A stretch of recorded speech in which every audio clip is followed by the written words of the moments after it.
when to use a deal site. And by the way, we have several clients that are using deal sites, and that's one of the reasons we took on this topic. And we recognize that to most people, it was an unmentionable. Why enter a limbo dance how low can you go? But I think if you look at this with the precision that you use a scalpel in surgery, you can see this has a certain place and role in all promotional armamentarium. Let's look at some reasons.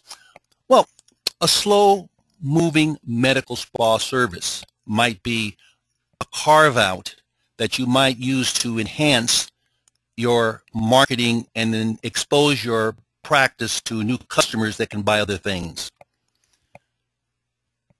A non-surgical service where there's capacity. Now, Jeff, in talking with you about your strategy, can you kind of elaborate on that? A non-surgical service, and I want to put an emphasis on that word capacity.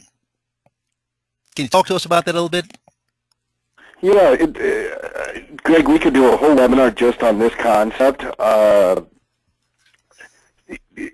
In terms of structuring the deal that you're offering, it makes a big difference. How much space do I have in my office? Both in terms of physical space and allowance and staff time.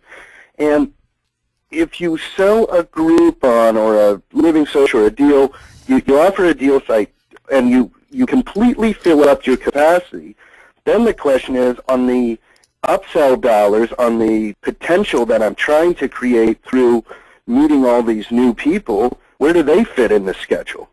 So you certainly don't want to use up enough capacity. And Greg, you have worked with throughput capacity, and I look a lot at throughput capacity. What can my rooms be doing per hour? How many people do we need to get through those? So that's the capacity piece. But if you're a busy practice and you're full, you don't need a deal site.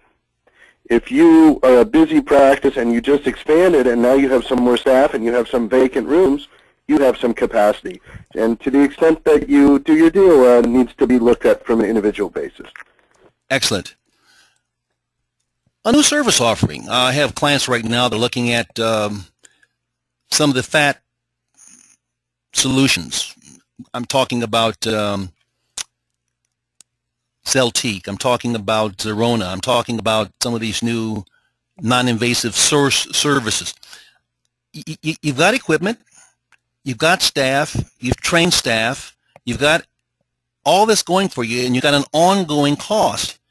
Even if you do nothing, you've got expenses you have to meet. So maybe you want to look at a way of introducing these folks to a new service that you're providing by using another service and bringing them into the front door. Maybe you're starting a new practice. I think we've all been there. We've probably forgotten about those days when no one showed and you're in the back of the room reading magazines and the staff's trying to look busy and act busy.